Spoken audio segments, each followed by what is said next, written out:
అనేది మనం ధ్యానం చేద్దాం. మనం అందరం కలిసి 56వ యెషయా గ్రంథానికి వెళ్దాం. యెషయా గ్రంథము 56 మొదటి 2 వచనాలను ఎవరైనా బిగ్గరగా చదవండి.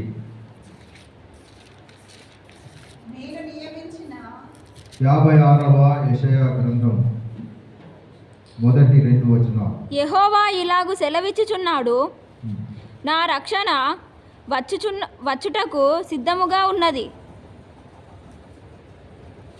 నా నీతి వెల్లడి అగుటకు సిద్ధముగా ఉన్నది. న్యాయ విధులు ననుసరించుడి, నీతిని ననుసరించుడి. నేను నియమించిన విశ్రాంతి దినమును అపవిత్రపరచకుండా దానిని అనుసరించుచు ఏ కీడు చేయకుండా తన చేతిని బిగపట్టువాడు ధన్యుడు. ఆ ప్రకారము చేసి దాని రూఢిగా గైకొను నరుడు ధన్యుడు. ప్రార్థన. పరిశుద్ధుడా, ప్రేమగల తండ్రి, కృపగల రాజా, మీకు వందనాలు, స్తుతులు, స్తోత్రాలు చెల్లిస్తున్నాను. ఉదయకాల సమయం చదవబడిన లేఖన భాగం ప్రభువా, లేఖనము మీది మేము మీ వారము నాయన. పెదవులను ముట్టండి, మస్తిష్కాన్ని ముట్టండి. కేవలము నాయన మీ యొక్క వాక్యాన్ని ధ్యానం చేసుకుంటూ సహాయం చేయండి. ముసలమ్మ ముచ్చట్ల వైపు వెళ్ళగా నీ వాక్య ధ్యానంలో కొంత సమయం గడుపుతుండగా మీ ఆత్మను మా అందరిపై కుమ్మరించి మీరే మహిమ పొందుమని యేసయ్య నామములో అడుగుతున్నాను తండ్రి. అందరం ఆమేన్ చెప్దాం బిగ్గరగా. ఆమేన్, హల్లెలూయా. ప్రియ దేవుని బిడ్డలారా, ఇక్కడ యెహోవా ఇలాగు సెలవిచ్చున్నాడు, నా రక్షణ వచ్చుటకు సిద్ధముగా ఉన్నది. ఇది ఎప్పుడు చెప్పబడ్డదంటే క్రీస్తు పూర్వము 700 సంవత్సరములకు ఈ యొక్క యెషయా భక్తుడు ఈ భాగాన్ని రచించాడు. ఏ భాగాన్ని? యెషయా గ్రంథము 56వ అధ్యాయాన్ని ఎప్పుడు రచించాడంటే క్రీస్తు రాకముందు. క్రీస్తు వచ్చి ఎన్ని రోజులైందమ్మా? యేసుప్రభు వచ్చి ఎన్ని రోజులైంది చెప్పండి? సరే పోనీ ఎన్ని రోజులు అంటారే పాస్టర్ గారు, ఎన్ని సంవత్సరాలు అయింది? 2024 సంవత్సరాలు గతించిపోయి 2025వ సంవత్సరం నడుస్తుంది. అప్పుడు క్రీస్తు ఈ భూమి మీద మీరు నేను ఎట్లా ఉన్నామో ఆయన కూడా ఉన్నాడు. యేసు ప్రభు కూడా ఉండి అట్లా అందరికి సువార్త మంచి ఒక పాస్టర్ లాగా ఎట్లెట్లా పోతున్నాడో, ఎట్లెట్లా వస్తున్నాడో, ఎట్లెట్లా దేవాలయానికి ఆదివారం పోతున్నామో మనం అట్లా పోయి దేవాలయంలో బోధ చేయడము, అందరిని దర్శించడము, అటు ఇటు తిరగడము, ఆ ఊరికి పోవడం, ఈ ఊరికి పోవడం. సీమోనయ్య గారు ఎట్లా ఆ ఊరికి ఈ ఊరికి ఎట్లా పోయేదో అట్లనే ఆ యొక్క మరి ఆయన తిరిగి దేవుని సువార్త చాటేవారు. నేను కూడా ఈ దేశము ఆ దేశానికి బోధ చేయాలి, ఈ దేశానికి బోధ చేయాలని చేసినట్టు అట్లా అన్ని దేశాలకు ఆయన పోయి, అన్ని ప్రాంతాలకు పోయి, ఎక్కడ గలిలయ, ఎక్కడ మరి ఆ యొక్క యెరూషలేము, అక్కడికి ఇక్కడికి 150 కిలోమీటర్లు కాలినడకన నడిచిపోయి. మనకి ఇప్పుడు బండ్లు ఉన్నాయి, ఏమైనా 2 వీలర్స్, ఒక బండి ఉంటుంది, లేకపోతే ఈ పాస్టర్ చూస్తే ఈ కారు తప్ప రానే రాడు ఈ పాస్టర్, అట్లా ఉన్నది. కానీ ఆ కాలంలో అట్లా కాదు. ఆయన కాలినడకను నడిచి ఆ గలిలయ సమరయ నుంచి యెరూషలేమునకు పోవడానికి ఎంత దూరం అంటే సుమారు 145 కిలోమీటర్ల దూరం. ఎక్కడి వరకు అవుతుందయ్యా సురయ్య గారు? 145 కిలోమీటర్లు ఇక్కడి నుంచి అని అంటే ఎంత దూరం చెప్పండి? కాలినడకలు నడుస్తాము మనం.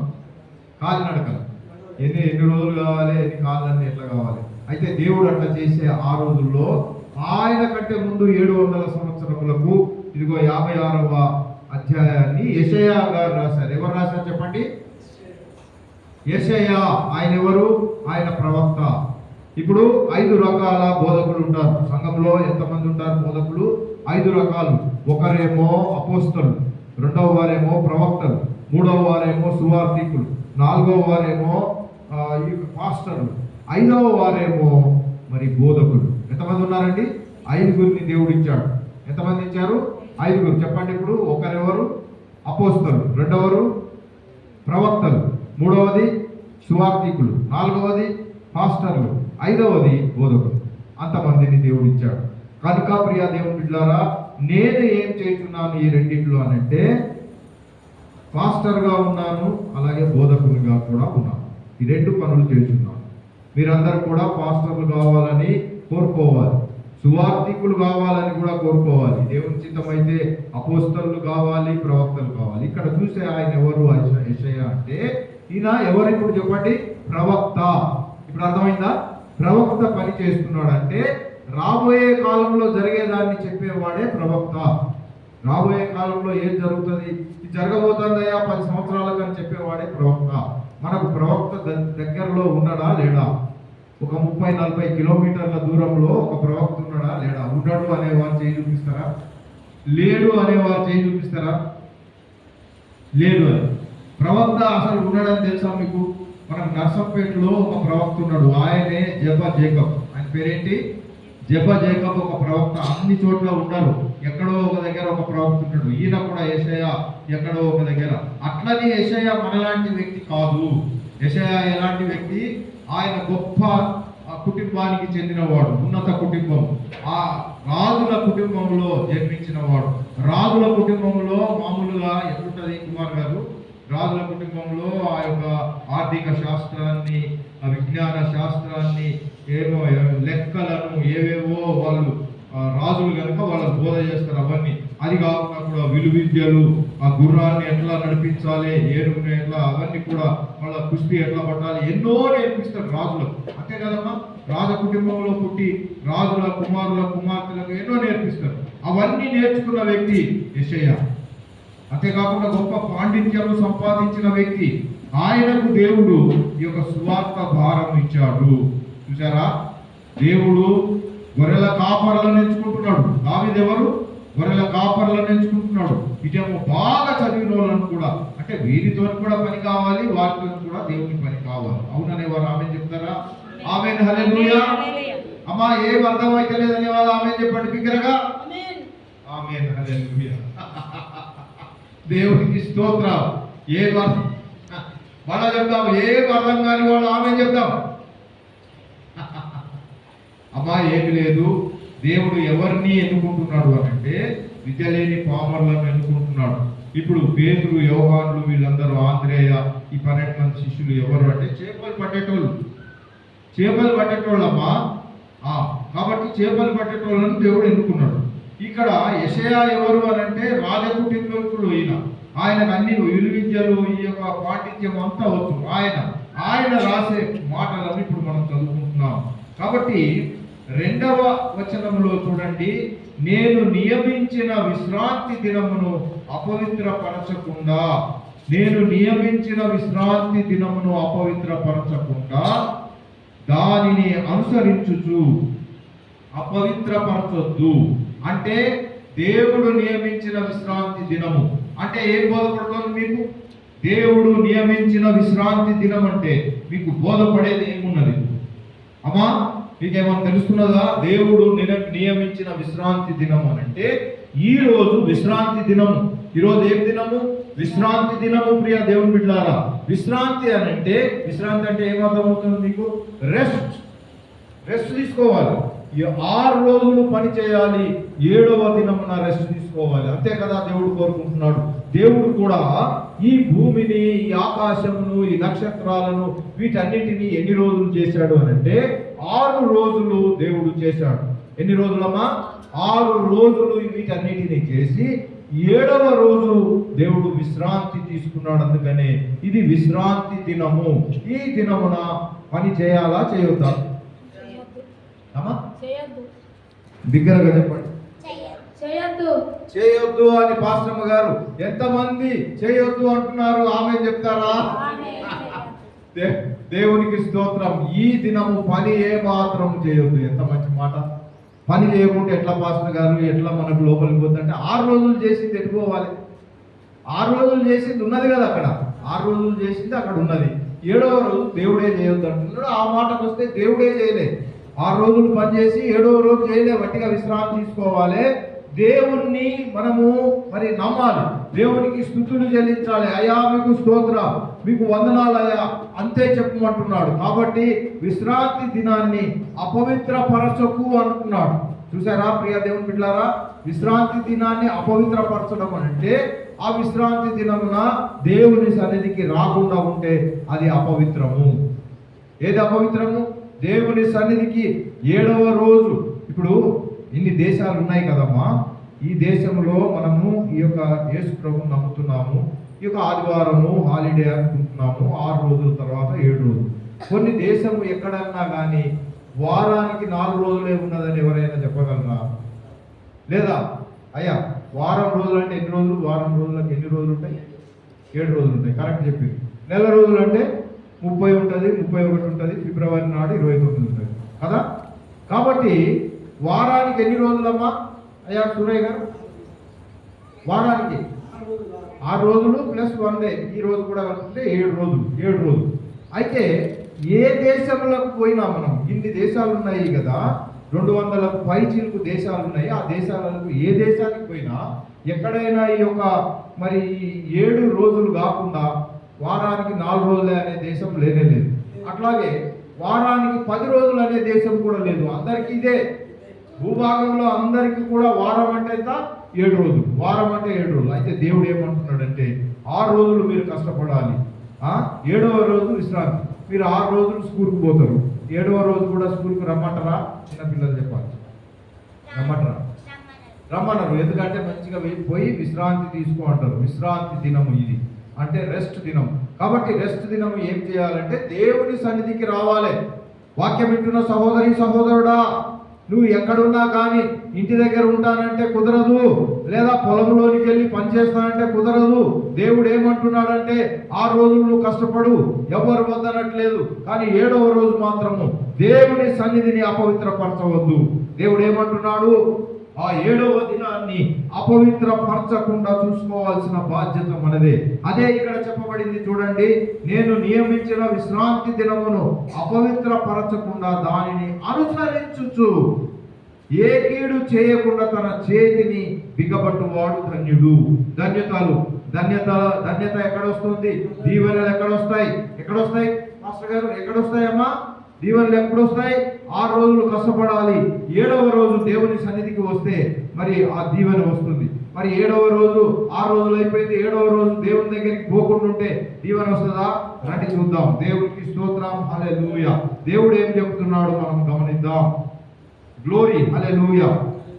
కాబట్టి దేవుడు చెప్పే మాట ఈ విషయంలో ఏమిటి అని అంటే, దేవుడు అంటున్నాడు కదా, మీరు 6 రోజులు కష్టపడాలి, 7వ రోజు పని చేయాలి. చూడండి, లేవియ గ్రంథము 26వ అధ్యాయము 2వ వచనం నుంచి చదువుతున్నాను చూడండి. మీరు హల్లెలూయా, నేను నియమించిన విశ్రాంతి దినములను మీరు ఆచరింపవలెను, నా పరిశుద్ధ దినమును సన్మానింపవలెను, నేను యెహోవాను. దేవునికి స్తోత్రం చెల్లిద్దాం. హల్లెలూయా. దేవుడు తానే అనే మాట లేవియ గ్రంథము 26వ అధ్యాయము 3వ వచనం చదువుతారా? హల్లెలూయా, దేవునికి స్తోత్రం. లేవియ గ్రంథము 26:3, మీరు నా కట్టడలను బట్టి నడుచుకొని నా ఆజ్ఞలను ఆచరించి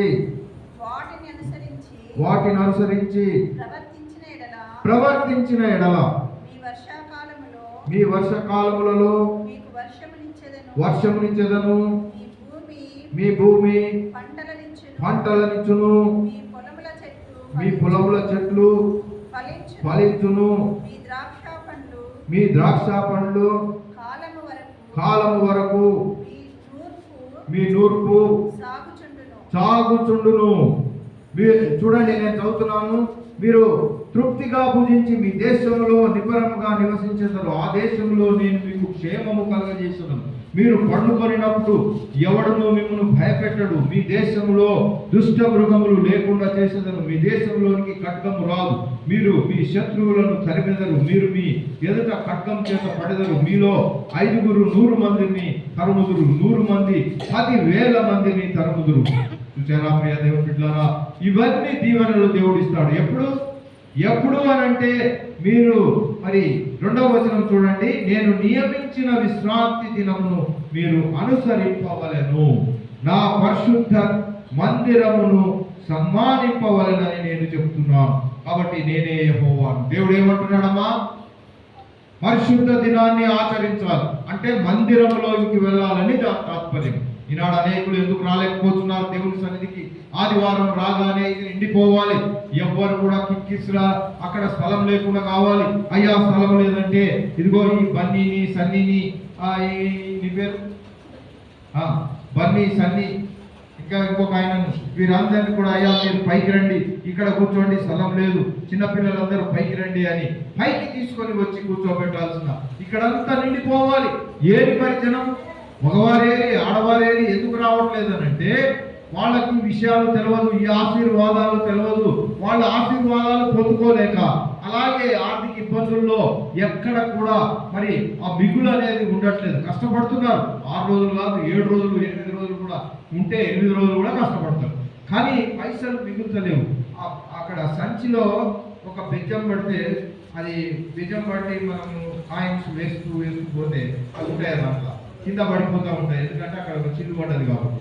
అట్లనే అవుతున్నది, ఎంత కష్టపడ్డా అవి నిలుస్తలేదు, డబ్బులు నిలుస్తలేవు. ఒక మంచి సరి అయిన బంగ్లా కొనుక్కుందామంటే, ఒక సరి అయిన కారు కొనుక్కుందామంటే, ఒక సరి అయిన మరి ఒక బ్రేస్లెట్ కానీ ఒక బంగారం కానీ తీసుకున్నామంటే ఎక్కడ పైసలు మిగులుతున్నాయి పాస్టర్ గారు? ఎక్కడికక్కడికే ఎందుకు సరిపోతలేవు అంటే నువ్వు 7వ రోజు దేవుని సన్నిధికి రావట్లేదు. వారు ఆమె చెప్తారా? ఆమె ఇక్కడ సీక్రెట్ దాగి ఉన్నది, ఒక సీక్రెట్ ఉన్నదమ్మా, ఇక్కడ ఒక రహస్యం దాగి ఉన్నది. మనం బాగుపడాలంటే, మన పిల్లలు బాగుపడాలంటే, మన పిల్లలు ఉన్నతమైన చదువులు చదవాలంటే, మన పిల్లలకు ఉద్యోగాలు రావాలంటే, మన పిల్లలకు మంచి మరి మ్యారేజెస్ కావాలంటే, అంతేకాకుండా వాళ్ళు స్థిరపడాలంటే, ప్రియ దేవుని బిడ్డలారా ఒక రహస్యం ఉన్నది. ఆ రహస్యం మీకు చెప్తున్నాను ఈ ఉదయకాల సమయం. అది ఏమిటి అని అంటే లేవియ కాండము 26వ అధ్యాయము 2వ వచనం.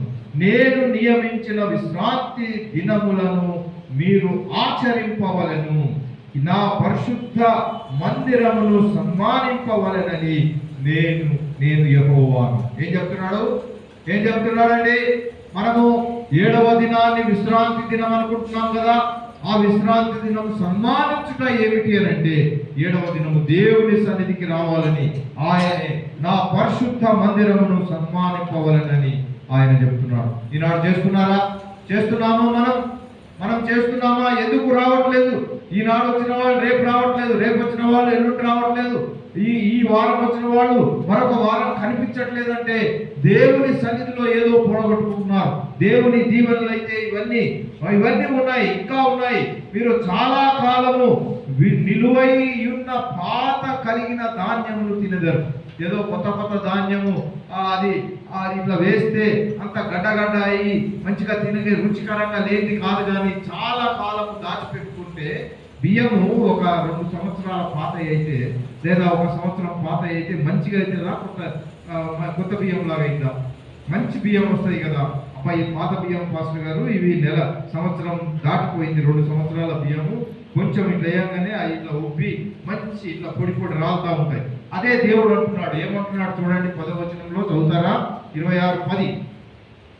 మీరు చాలా కాలము విలువై ఉన్న పాత గిలిన ధాన్యము తినెదరు, కొత్తది వచ్చినను పాతది మిగిలి. కొత్త పంట వస్తుంది కదా, యాసంగి వస్తుంది కదా, అది అట్లా ఉన్నా కానీ పాతది అయిపోయింది ఇగో కొత్త బ్యాగులది అనేది కాదు. పాతది అట్లే ఉంటుంది ప్రియా దేవుని బిడ్డలారా. ఎందుకంటే మిగులు దేవుడు ఇస్తాడు. దాంట్లో ఉన్న దాంట్లో తృప్తిగా తినంగా అన్ని కాగా ఇంకా కొంచెం మిగిలి ఉంటాయి. ఆ మిగిలిన వాటిని తింటా ఉంటారు. ఎందుకంటే దేవుని దీవెన దాంట్లో దాగి ఉన్నది. ఎక్కడి నుంచి వస్తున్నది ఆ దీవెన అంటే పరిశుద్ధ దినాన్ని ఆచరించాలి. ఇది సీక్రెట్, ఇది రహస్యం. ఎందుకు మన యొక్క ఆలయంలోనికి జనులు రావట్లేదు? పోనీ వేరే ఆలయానికి వెళ్తున్నారా అంటే వెళ్తే మంచిదే, ఎక్కడికైనా ఒక దగ్గరికి వెళ్ళాలి. కానీ ఎక్కడికి పోకుండా ఉండేవాళ్ళు ఉన్నారమ్మా, లేరంటారా? ఏ ఆలయానికి పోకుండా ఇంట్లో గడిపేసి టైం అయిపోయిందని లేదా ఇంకోటని ఎవరో బంధువు వచ్చిందని ఒకసారి ఎక్కడో పొలంలో పని ఉన్నదని, మరొకసారి ఏదో దగ్గొస్తున్నదని, మరొకసారి నేను నడవలేనని, కాలేపు గారిని చూస్తే నడవలేకపోయినా ఎంతో బలం పుచ్చుకొని ఆయన వచ్చి ఆయనే మనకు మార్గదర్శి. ప్రియ దేవుని బిడ్డలారా, ఈ ఉదయకాల సమయము ఎందుకు దేవుని సన్నిధిలోకి రావట్లేదు? ఎందుకు మరి ఆ యొక్క ఉన్నతి అభివృద్ధి పొందుకోవట్లేదు మన జీవితాల్లో అని అంటే, మనకు ఎందుకు ఆశీర్వాదము రావట్లేదు అని అంటే దానికి కారణం ఏమిటంటే దేవుని ఆలయానికి మనము రావట్లేదు. అదే చెప్తున్నాడు. ఎప్పుడు ఆదివారం విశ్రాంతి దినమున రావాలి. నేను నియమించిన విశ్రాంతి దినము. ఆయన నియమించింది ఇది. ఎవరో ఒక రాజు నియమించింది, ప్రధానమంత్రి నియమించింది కాదు. కొందరు తీసివేయాలని చూసిన వాళ్ళు ఉన్నారు. అవునంటారా కాదంటారా? పరిశుద్ధ దినాన్నే తీసివేయాలనే వాళ్ళు ఉన్నారు. అయినా కానీ ప్రియ దేవుని బిడ్డలారా, ఈనాడు దేవుడు నియమించిన దినం ఇది 7వ దినం. మేమంతా దూరం నుంచి ఎందుకు పరిగెత్తుకుంటా ఆ యొక్క కారులో కూడా ఎంత పెట్రోల్ అయినా పెట్టుకొని ఎందుకు పరిగెత్తుకుంటూ వస్తామనంటే, దేవుని ఆ యొక్క సన్నిధిని ఆ యొక్క విశ్రాంతి దినాన్ని మరి ఆచరించాలి. అంతేకాకుండా ఆయన ఏమంటున్నాడంటే, నేను నియమించిన విశ్రాంతి దినములను మీరు ఆచరింపవలెను. ఆచరించడే కాకుండా నా పరిశుద్ధ మందిరమును సన్మానింపవలెను. మందిరాన్ని సన్మానించాలి. ఎందుకంటే మందిరంలో దేవుడు ఉంటాడు. మనం వస్తాం కానీ దేవుని సన్నిధి ఇక్కడ ఉంటుంది. ప్రియదే నమ్మిన వారు ఆమె చెప్తారా? 2 చేతులు పైకెత్తి హల్లెలూయా చెప్పండి. హల్లెలూయా. ఇప్పుడు సీక్రెట్ అర్థమైందా? రహస్యం అర్థమైందా? మనం బాగుపడాలంటే, మన పిల్లలు బాగుపడాలంటే, మన పిల్లలకు ఉద్యోగాలు రావాలంటే, మన పిల్లలు ఉన్నత స్థానంలో ఉండాలంటే, వినండి పిల్లలు, మీరు బాగా చదవాలంటే, మీ యొక్క చదువుల్లో మరి 100/100 10/10 మార్కులు రావాలంటే మీరు చేయాల్సింది ఏంటంటే, ప్రతి ఆదివారం తల్లిదండ్రులు వచ్చినా రాకపోయినా మీరు వచ్చి ముందు వరుసలో కూర్చోవాలి. దేవుని పాటలు పాడాలి, దేవుని మహిమపరచాలి, సండే స్కూల్లో ఉండాలి. ఇలా చేస్తే దేవుడు మిమ్మల్ని దీవిస్తాడు. అలాగే యవనస్తులారా, మీరు కూడా వినండి.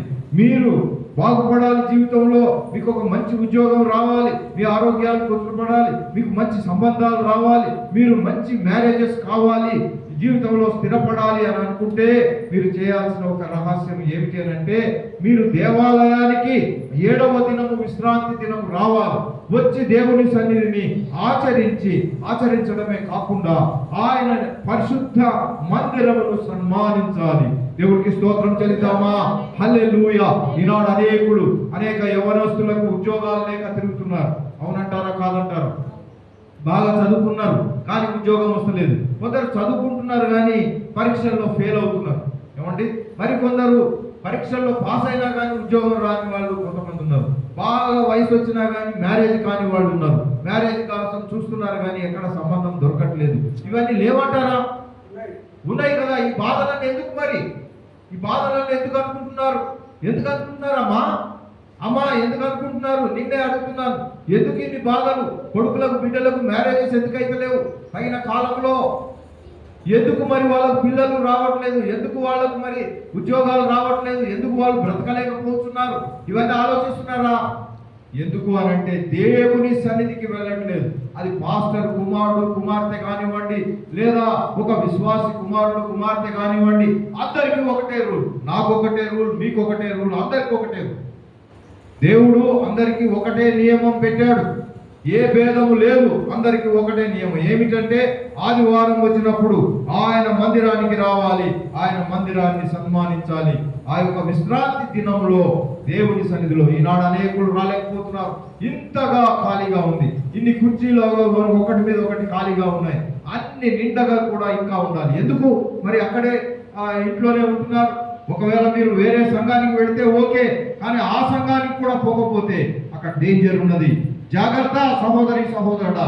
ఒకవేళ దేవుని సన్నిధిలో గడపకుండా ఆదివారం ఇంట్లో తిని తాగుతా, ఒక మటన్ తెచ్చుకుంటా, ఒక చికెన్ కోసుకొని తింటారంటే అందరికి తినాలని ఉంటుంది. ఎవరికి తినాలని? పాస్టర్ తినాలని ఉంటుందా? పాస్టర్కు ఏం లేదు కాబట్టి ఆయన వచ్చి ఇట్లా సంఘంలో ఏదో చేసిపోతాడు. ఆయనకు ఒక చికెన్ ఇష్టం లేదు, ఒక మటన్ ఇష్టం లేదు. పాస్టర్ కూడా ఇష్టమే కదా, ఉండదా తినాలని? ఉంటది కదా. అమ్మ మీకు పాస్టర్, అమ్మ మీకు ఉండదా? అమ్మ పాస్టర్ మీకు ఉండదా తినాలని, చికెన్ తినాలని? ఉంటది. కానీ దేవుని సన్నిధిని గౌరవించాలి. వేగిరమే ఇక్కడికి రావాలి. ఇక్కడ దేవుని సన్నిధిలో గడిపిన తర్వాత ఆ తర్వాత దేవుడే ఇస్తాడు. దేవునికి స్తోత్రం చెల్లిద్దాము. హల్లెలూయా హల్లెలూయా. ఎవరిని కూడా అన్నం పెట్టకుండా దేవుడు పంపే దేవుడు మన దేవుడు కాదు. ఏమి లేకపోతే కాకి ద్వారానైనా ఏదైనా పంపిస్తాడు. అవుననే వారు ఆమె చెప్తారా? కాకి ద్వారామా? కాకి ఇందాక యశమ్మ గారు సాక్ష్యం చెప్తూ కాకి వచ్చి ఏదో చెప్పిందంటే, కాకి చెప్పు మాట్లాడటమే కాదు, దేవుడు తలుచుకుంటే కాకితోని కూడా ఒక సందేశం పంపిస్తాడు, లేదంటే కాకితోని ఒక మాంసం ముక్క పంపిస్తాడు. ఏలియా ఏం చేసిండు? ఆయన నువ్వు పోయినసారి ఎప్పుడో చెప్పాను కదా, ఒక దగ్గర వాగు దగ్గర, ఆ వాగు పేరు చెప్తారా? కేరీతు, దేవునికి స్తోత్రం, చప్పట్లు కొడదాం. చక్కటి మాట, అది గుర్తుపెట్టుకొని చెప్పిన పాస్టర్ గారికి చాలా చప్పట్లు కొడదాం. కేరీతు వాగు దగ్గర ఏలియా, ఇక్కడ ఒక వాగు ఉన్నది, ఈ వాగు దగ్గరికి పోయి అక్కడ కూర్చోపో అంటే ఏలియా పోయి అక్కడ వాగు దగ్గర కూర్చున్నాడు. వాగు దగ్గర ఎవరు వండి పెడతారమ్మా? అదొక ఎడారి ప్రాంతము, ఆ అడవి ప్రాంతము, వాగు, కేరీతు వాగు అంటే ఒక నీళ్లు పారే అది. అక్కడ పోయి కూర్చుంటే ఎవరు వండి పెట్టాలని? గిన్నెలు ఉన్నాయా, లేకపోతే కట్టె పుల్లలు ఉన్నాయా, ఇది ఉన్నదా, ఎక్కడి నుంచి ఎట్లా చేయాలి, వంట ఎట్లా చేసుకోవాలి, ఎట్లా రొట్టె చేసుకోవాలి, ఎట్లా రొట్టె కావాలి, ఎట్లా మాంసం కాదు కదా, కనీసం ఆకుకూరలు తెచ్చుకొని అనుకుందామన్నా కానీ అక్కడ ఏమైనా ఉంటాయా అడవిలో? కానీ ఏమి ఉండని చోట మన దేవుడు ఇచ్చే దేవుడు. నమ్మిన వారు ఆమె చెప్తారా? ఆమేన్, హల్లెలూయా. ఏమి లేని చోట, వింటున్నారా? ఏమి లేని చోట దేవుడు మనకు మాంసం ఇస్తాడు. నమ్మిన వారు ఆమె చెప్పండి. ఆమేన్, హల్లెలూయా. ఏమి లేదు అనే చోట దేవుడు మనల్ని మాంసంతో బలపరుస్తాడు. ఆయన కూర్చుంటే కాకి, ఇందాక అనుకుంటున్నాం కదమ్మా, కాకి ఈ లోకస్తులకు కాకి మంచిది కాదు. చిచి కాకి అది వచ్చి అరవద్దు అంటారు ఎవరెవరు, ఎన్నో మాటలు అంటారు. కాకి అరిస్తే మంచిది కాదు అంటారు, ఎన్నో మాటలు అంటారు. అమ్మా అది కాదు, దేవుని దృష్టిలో కాకి పవిత్రమైనదే. హల్లెలూయా. అందుకనే కాకి ద్వారా దేవుడు ఇంకొక దాన్ని ఎంచుకోవచ్చు కదా. ఒక మాట అడుగుతా, ఒక పావురాన్ని దేవుడు ఎంచుకొని, పావురమా నువ్వు పోయి ఆయనకు మాంసం ముక్క ఇచ్చిరా అనొచ్చు కదా. అవునంటావా కాదంటావా? అమ్మా పావురాన్ని ఎంచుకోవచ్చు కదా, ఇంకా వేరే లేదా? లేదా ఇంకేమున్నాయి? ఇంకా ఏమున్నాయమ్మా చెప్పండి. నెమలి, మన సన్ని అంటాడు కదా, నెమలిని ఎంచుకొని ఓ నెమలి నువ్వు పోయి ఆ ఏరియా ఒక మాంసం ఇచ్చిరా. ఆ కుమార్ నువ్వేదో చెప్తున్నావు, మాంసం. ఓకే, నువ్వయ్యా నువ్వు చెప్పు. ఇంకా వేరే పక్షులు లేవా? వేరే పక్షి పేరు చెప్పు ఒకటి. కొంగ. కొంగని పంపొచ్చు కదా. కొంగ నువ్వు మాంసం ముక్క తీసుకుపోయి నాకు నా దాసుడు అక్కడ కూర్చున్నాడు ఇచ్చిరా. లేదు లేదు, దేవుడు కొంగను పంపలే. ఏమన్నారు? ఆ యొక్క మరి నెమలిని పంపలే. ప్రియ దేవుని బిడ్డలారా, కాకిని దేవుడు ఎవరిని ఎంచుకున్నాడు? దేవుడు కాకిని ఎంచుకొని మాంసం ముక్క పట్టుకొని మరి కుమార్ అన్నాడు కాకి మాంసం అంటే చాలా ఇష్టం అంట. ఇష్టమని కాకి అక్కడ మధ్యలో పెట్టుకొని సగం తిన్నదా? సగం తిని ఆ సగం తీసుకుపోయి ఏదేకిచ్చిందా? అవే కాదండి, దాని నోరు, ఆ యొక్క నోటికి ఉంటుంది కదా సలైవ, ఏమంటారు దీన్ని, నోట్లో ఉండే లాలాజలం, అది కూడా అంటకుండా మెల్లగా ఇట్లా పట్టుకొని అది ఇట్లనే తీసుకొని పోయి తినకుండా అది తీసుకుపోయి అక్కడ ఏలియా ఉంటే ఏలియాకు అక్కడ ఇచ్చింది, అక్కడ పడేసింది. ఆయన ఏలియా మంచిగా దాన్ని మంచిగా తిన్నాడు. ప్రియ దేవుని బిడ్డలారా, ఈనాడు ఒక మాట అడగనివ్వండి. కాకి ఒక మాంసం ముక్క తీసుకొచ్చి మన దగ్గర వేసింది అనుకోండి, మనం తింటామా? తినం కదా. దేవుడు చెప్పింది అలాగే ఉంటుంది, దేవుని మాటలు అట్లా ఉంటాయి. మనకు ఏది లేని చోట, అయ్యో ఇక ఆధారము లేదు, అయ్యా మాకు ఉద్యోగం లేదు, మాకు పంటలు పండలేదు, మాకు పొలాలు లేవు, మాకు ఏది లేని చోట దేవుడు నీళ్లను ప్రవహించే దేవుడు మనకున్నాడు. ఎండిన ఎడారుల్లో నీళ్లు ప్రవహించే దేవుడు మన దేవుడు. నమ్మిన వారు ఆమె చెప్తారా? ఆమేన్, హల్లెలూయా. మన పని అయిపోయింది, మన గది అయిపోయింది, మనకు సహాయం చేసేవాడు ఎవరు లేడు, మన జీవితం ఇంతే, ఇక మన పిల్లలకు వివాహమే కాదు అనుకునే వాళ్ళు ఉన్నారా? అట్లా జరగదు ప్రియ దేవుని పిల్లలారా. మన పిల్లలకు ఇంకా ఉద్యోగం రానే రాదు అనుకుంటున్నారా? కాదు, అక్కడ ఒక సీక్రెట్ దాగి, ఒక రహస్యం దాగి ఉన్నది. మన పిల్లలకు ఉద్యోగాలు రావాలా, మన పిల్లలకు మంచి ఆరోగ్యం ఉండాలా, మన పిల్లలకు మరి చదువులు రావాలా, చదువుల్లో ఫస్ట్ మార్కులు రావాలా, మరి అంతేకాకుండా మంచి ఉన్నతమైన ఉద్యోగం రావాలా, మంచి ఆరోగ్యంగా ఉండాలా, మంచి వివాహాలు కావాలా. ఇవన్నీ కావాలంటే ఒక రహస్యం ఉన్నది, ఒక రహస్యం ఉన్నది సహోదరి సహోదరుడా. ఆ రహస్యం ఏమిటి అని అంటే, నేను నియమించిన విశ్రాంతి దినములను, ఒక దినము కాదు, 2 దినములు కాదు సహోదరి సహోదరుడా, ఆ దినములన్నిటినీ మీరు ఆచరింపవలెను, నా పరిశుద్ధ మందిరమును సన్మానింపవలెను. నమ్మిన వారు ఆమేన్ చెప్తారా? ఆమేన్. ఈ రోజు నుంచి చేస్తాం పాస్టర్ గారు అనేవారు ఆమేన్ చెప్తారా? ఆమేన్, హల్లెలూయా. ఇక ఎప్పుడు కూడా దేవుని సన్నిధికి రాకుండా ఉండము అనేవారు ఉన్నారా? ఆమేన్, హల్లెలూయా. ఎందుకంటే ఇందాక చదువుకున్న రీతిగా మీరు చాలా కాలము విలువైన పాతగిలిన ధాన్యాన్ని తినదరు, క్రొత్త వచ్చినను పాతది మిగిలి ఉంటుంది. అంతగా దేవుడు దీవిస్తాడమ్మా. ఇట్లా చేస్తే దేవుని దీవెన. ఈనాడు దీవెనలు రాకపోవడానికి కారణం ఇదే, మెయిన్ కారణం ఇదే. దేవుని సన్నిధికి ఎంత రండరా అని చెప్పినా కానీ రావట్లేదు. ఇల్లు వదిలి రాలేని పరిస్థితి. వింటున్నారా సహోదరి సహోదరుడా? ఎందుకు మన జీవితంలో కళ మరి ఆ కళ ఉద్భవించట్లేదు? ఎందుకు మన జీవితాలు వికసించట్లేదు? ఎందుకు మన జీవితాల్లో మంచి రోజులు రావట్లేదంటే మనం ఆదివారం ఇదిగో ఆలయానికి రావట్లేదు. గుర్తించుకోవాలి సహోదరి. అంతేకాకుండా నా మందిరము మీ మధ్య ఉంచెదను ఏమంటున్నాడు? నా మందిరము మీ మధ్య ఉంచెదను. ఉంచిండా లేడా? ఇప్పుడు ఉంచిండు ప్రియా దేవుని బిడ్డలారా. కాబట్టి మీరు నాకు ప్రజలై ఉందురు. మీరు ఐగుప్తీయులకు దాసులు కాకుండా వారి దేశం నుండి మిమ్మల్ని రప్పించి తిని నేను మీ దేవుడనైన యెహోవాను. నేను మీ కాడి పలుపులను తెంపి మిమ్మల్ని నిలువుగా నడవచేసింది. కాబట్టి మనకి ఏ బంధకాలు ఉన్నామని తీసేసే దేవుడు. ఒకవేళ మనము దేవుని సన్నిధికి పోకపోతే ఎన్ని మరి ఆ యొక్క బాధలు ఉన్నాయో చూస్తున్నాం ప్రియ దేవుని బిడ్డలారా. చూడండి, హల్లెలూయా. వారు నాకు విరోధముగా చేసిన తిరుగుబాటును, తమ దోషములను, తండ్రుల దోషములను ఒప్పుకొని తాము నాకు విరోధముగా మరి నడిచితిమనియు. కాబట్టి ప్రియ దేవుని బిడ్డలారా, దేవునికి విరోధముగా మనం వెళ్తే దేవుడు మాత్రము అది సహించేది లేదు. వారిని ఈ బాధలన్నీ చూస్తే చాలా ఉన్నాయి. శిక్షలు నేను ఇలాగ చేసిన తర్వాత చూడండి, మీరు నా మాట విననుల్లక నాకు విరోధంగా నడిచిన ఎడల నేను మీ పాపములను బట్టి మరి 7 మిమ్మలను బాధించేదను. ఈనాడు బాధపడుతున్నారా? ఒక బాధ తర్వాత మరొకటి. అయ్యా ఏం చెప్పాలి, ఈ బాధ వచ్చింది, మళ్ళీ దాంతో ఇంకొక బాధ కూడా వచ్చింది, ఆ బాధ ఉన్నదనగానే మరొక బాధ వచ్చింది అనేవాళ్ళు లేరా? అయ్యా 3 బాధలు కలిసి వచ్చినాయి. ఒక హాస్పిటల్ పోవాలన్నా, ఒక పోలీస్ స్టేషన్ పోవాలన్నా, ఒక కోర్టుకు పోవాలన్నా, ఏంది పతి? అసలు నాకు ఇన్ని బాధలు ఎందుకు అనుకుంటున్నామా? ఎందుకు అనంటే దేవుని ఆలయానికి వెళ్ళి ప్రతి ఆదివారము ఆయన ఆలయంలో గడపకపోవడం మూలానే ఇన్ని బాధలు సంక్రమిస్తున్నాయి. కనుక ఈ యొక్క ఇశ్రాయేలీలు కూడా ప్రియ దేవుని బిడ్డలారా, దేవుని సన్నిధికి రండి రండి రండి అని ఎంతగా యెషయా చెప్పినా వాళ్ళు వెళ్ళలేకపోయారు. కాబట్టి నేను ముగించబోతున్నాను. కనుక వెళ్ళకపోతే దేవుడు వాళ్ళని శిక్షించాడు. శిక్ష ఏమిటి అని అడగమనండి. శిక్ష ఏమిటి అని అంటే వారు మరి వారిని బబులోనుకు తీసుకొని వెళ్ళారు. తెలుసా? ఇశ్రాయేలీలందరినీ బబులోనుకు తీసుకొని వెళ్ళారు. చెర అంటారు. ఆ కాలాన్ని ఏమంటారయ్యా? చెర.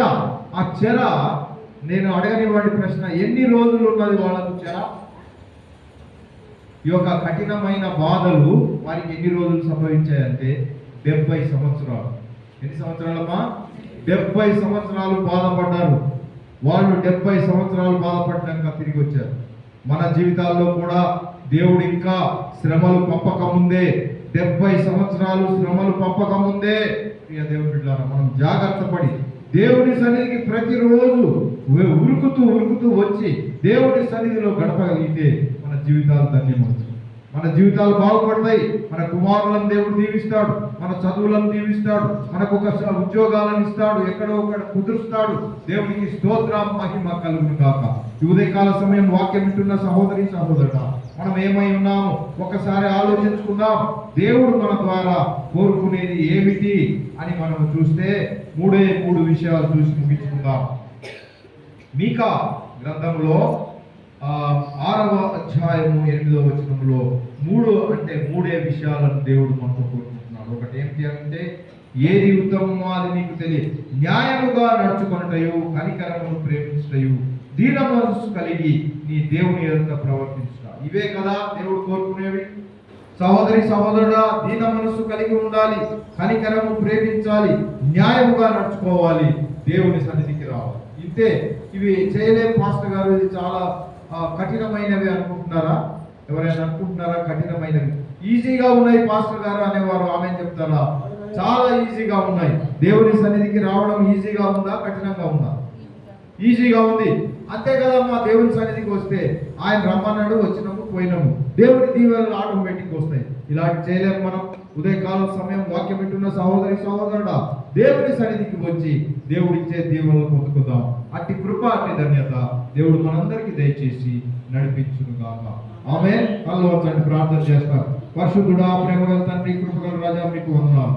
ఉదయకాల సమయం ప్రభువా, ఇదిగో నాయన 56వ మరి యెషయా గ్రంథము 2వ వచనంలో సబ్బాతును మీరు ఆచరించండి అని, మీరు విశ్రాంతి దినమును ఆచరించమని చెప్పిన తండ్రి మీకు స్తోత్రం. విశ్రాంతి ఆచరించడం మూలాన మాకు ప్రభువా మరి పాత మిగిలిన ఆ యొక్క గింజలను మాకు మిగిల్చెదరని చెప్పారు. బహు ఆశీర్వాదాలు ఇస్తా అంటున్నారు. మా పిల్లలను దీవిస్తా అంటున్నారు. మాకు నాయన వివాహాలు అవుతాయంటున్నారు. మీకు స్తోత్రం. అలాంటి ధన్యత మాకు ఒక్కొక్కరికి దయచేయమని, మేము ఎక్కడ తప్పిపోకుండా ప్రభువా ఇదిగో ఆ యొక్క స్వరము వింటున్న ఆ మీ దాసురాలను కూడా బలపరచి వచ్చే వారం నుంచి వాళ్ళందరూ పరిగెత్తుకుంటూ మీ సన్నిధికి వచ్చి సన్నిధిలో దొరికే ఆశీర్వాదం మేలుతో నింపబడటకు సహాయం చేయమని, చేరి వచ్చిన మమ్మల్ని పేరు పేరున దీవించమని, మీకే మహిమ చెల్లించి వాక్యం నిమిత్తమై వందనాలు చెల్లించి యేసయ్య నామములో ప్రార్థించి వేడుకొంచున్నాను పరమ తండ్రి. అందరం బిగ్గరగా ఆమేన్ చెప్తాం, చప్పట్లు కొడదాం. దేవునికి స్తోత్రం.